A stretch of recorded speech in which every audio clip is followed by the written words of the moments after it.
maraatti dhuftee mataa kana dhukkubeette gaafa guyyaa lammaffaa hin maraatti ni dhamdee jechuudha. Maal akka taate nu hin beeknu mataa kana dhukkubeetti hin boosiin iyyiti humna keenya ol ta'e ani immoo akka carraatee da'umsa fi mucaa kana ji'a 9 guutee boqonnaa wayii jira hin maraatti jechuudha. Isa booda guyyaa lamaaf maatiin nan dhosse. Maaliif maatirraa fuudhee maal jedheen hin maraatti hima kan jedhu waan yaadeef nan dhosse. Gaafa guyyaa 3 humna keenya ol waan ta'eef maatiitti himame jechuudha. Maatiin dhufanii mana yaalaa Amaanu'eel geessina kan jedhu yaada qabu. Obboleewwan ishees hin jiru hin dhufanii mana yaalaa geessina jedhanii guyyaa Qidaamee baay'ee bakka maatiin manatti na baay'atee hin boo'u isheen hidhamtee jirti hin iyyiti bicha. Nyaata guyyaa rooba irraa kaatee aga gaafa sanbataatti hin nyaanne. Iyyuu bichaadhaa hidhamtee jirti. Achiin maal goona furmaanni keenya maalidha kan jedhu kaasanii ani furmaanni koo Waaqayyo biraayi. Yooman asii mana yaalaa Amaanu'eel geessitan furmaanni tokko iyyuu hin jiru. Mucaan kun kan fayyitu amma gaafa guyyaa sanbataatti bicha sagantaa guyyaa naaf laadhaa yeroo naaf laadhaa raajii addaamuun dhaqee gaafa harkaan tuqe mucaan kun hin fayyiti kan maraatti kun hin hiikamti naaf obsaa kan jedhu bichaa ture jechuudha. Kun hin boo'u akka carraa ta'ee finnee dhufne gaafaas finnee dhufnu yaa'uudhaan raayinne raajiin hin kadhatanii fi mucaan guyyaa 4 yoo wallaalte hidhamtee teessu guyyuma sana fayyite.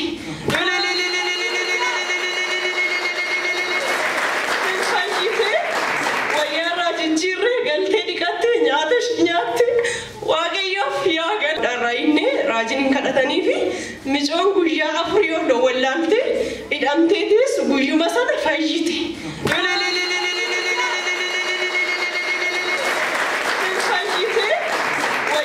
Jijjiirree galtee dhiqattee nyaatte Waaqayyoof yaa galatu Waaqayyoon dhugaatiin koonni lafummaffaa yaa mucaa kana isa argitan kana garaatti hin baadhaa.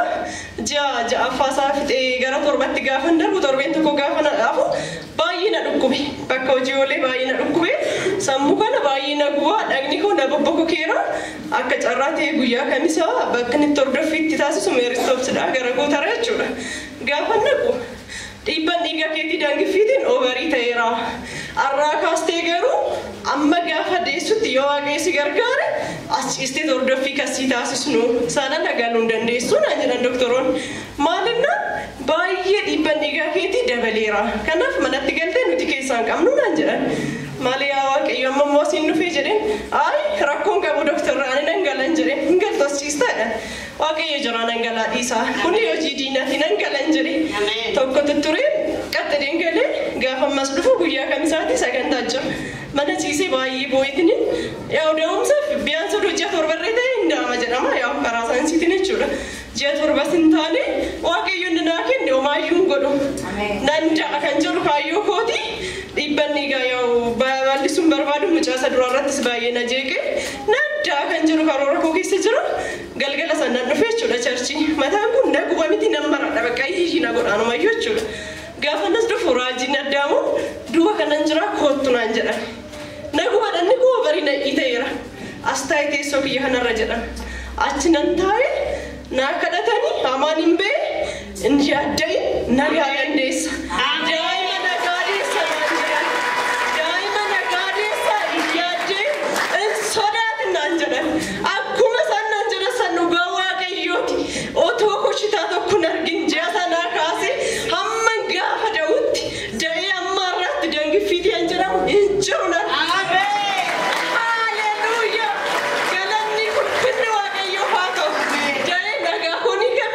Mucaas qabadhee fuula keessatti argameera ergan deeboo dammoo xiqqoo na dhukkubee jechuudha. Boqonnaa fixee gara hojiitti gaafa deebi'u na dhukkubee dhukkubni na dhukkube xiqqoo ishii adda baasuun dadhabe yoon deemu na kuffisa. Hojii gaafa deemu nan kufa dhodhoffadhe torbee tokko dhoffadhee waaqumatti hin bu'aa gaafa kaanitti uummata barsiisuuf anan ture addaraasha keessatti kuffee nama fuulduratti jechuudha. Gaafa kana makiinaa naa qabanii mana yaalaa na geessani. Asseem labuu istaarii yoo beektu ta'e baay'een keessan jechuudha. Gaafa naqu birqee yaalli kun hin ulfaata naan jedhan. Homaa miti xiqqoo gaafa nun beeku Waaqayyo fuulduratti homtuun ulfaatoon jedhu yaada koo keessa jira. Waaqayyo waan gurguddaa irratti na gargaare kun fuula isaa fuulduratti salphaadha hojii diinati. Homaa mitan jedhu beekee dubbadheera. Gaafa mirmaraa hunda naa godhan dhukkuba ulfaataa dhukkuba yoo fayyita carraa keeyyoota yookaan immoo amma dhumaatti qorsa fudhataa hin jiru tokko kan isaan natti himan jechuudha. Dhukkubichoo maal niree jedhee gaafa hin gaafadhu dhukkuba taayiroodii jedhama. Ucuba mormaa isa jedhama ayyolii baay'eerra beektan ta'e jiru mormarra jira jechuudha. Kan kee garuu hormoonii isaatu qaama kee keessa faffaca'ee qorsa ji'a tokkoof sii kennina fudhadhatti ilaali. Akka carraa yoo ta'e morma jalatti walitti qabamuu danda'a. Isa booda saarjarii si hojjenna. Yookaan garuu qoricha hamma dhumatti hamma dulloomtutti fudhattaa naan jedhan. Ayi kun hojii diinaati bakka na fudhadha gabarraaf hojii diinaati jedheen nan galee nan bu'aa waaqa gootti kophaatti jechuudha kilaasii irratti. Isa booda ji'a tokkoof guzee sadii fudhadha qorsa gosa sadii akkasii nan ture. Gaafa ji'a tokko fixee ji'a lammaffaa isaa dhaqu yaa guyyaa tokkoof adda kutuu hin danda'u. Adda kutuu bichaa miti sa'aatiin itti fudhadhurree daqiiqaa takka akka hin dabarsine akeekkachiisni natti kenname jechuudha. Dubbiin dubbii hormooniiti si ajjeesuu danda'an jedhan natti maniiroo nigin nan jiraadhaan jedhu keessa koo jira jechuudha. Isa booda ji'a tokkoffaa fixee ji'a lammaffaa isaa gaafa hin dhaqu dooktorri nan laanu dooktora tokko qofa bichaadha. Bakka boqonnaa kan jedhamu dhabe torban lamaaf jechuudha. Haala ulfaataa ture qoricha gosa afurii fudhadha. Guyyaa wayii akka carraa gaafa afuriitti sanbataa san dhufe sa'aatii booda jechuudha. Ijoollee lamaan qabadhee abbaan manaa koo mana hin jiru. Ijoollee lama xixiqqoo qabadheetu man dhufe akka carraa akkuma as dhufe madirakii akkuma ta'anii raajiin addaamuu ta'anii madirakiitti gaafa ba'an namoonni baay'een akka dhukkubsatu waaqayyo natti himaa jira. As baasanii kan kadhadhaa jedhan. Yaa waaqayyo hojii qabdaati bakka tokko hanuma jedheen gammadeen ba'e mucatti kana baadhee jechuudha duratti. Gaafa immoo maaltu si dhukkubaa naan jedhan. Yeroo baay'ee dhukkuba kana himachuus hin barbaadu maatiinis hin gaddu. Inqirtii mormaa isa jedhama hormoonii isaatu qaama kee keessaa baay'ate naan jedhanii jedhe. Bakka fayyaa fi bichaa naan jedhan. Ameen. Fayyaa fi naan jedha waan biraa miti. Galateeffadhaa waaqayyoon. Waaqayyoof galanni inni yaa ta'u akkuma isaan jedhan afaan tokko isaan dubbatan qaama koo keessa inni nagu. Inni illee abidduma natti qabama isa biraammoo na'u kana qofaas jechuudha.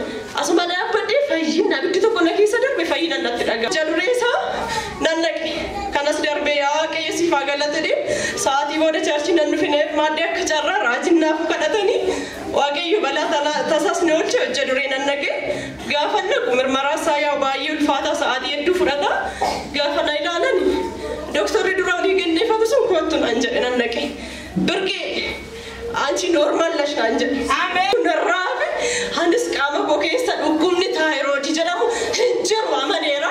Akka hin jirres immoo ragaa kinoo namni beektan yoo jiraate fayyaanas keessa ilaalu. Ana biraa nama biraatti kan jedhu yaaddeera maaliif qoricha hamma dhumaatti itti fufta. Maatii koo keessas akka carraatti dooktoroonni hedduutu jira.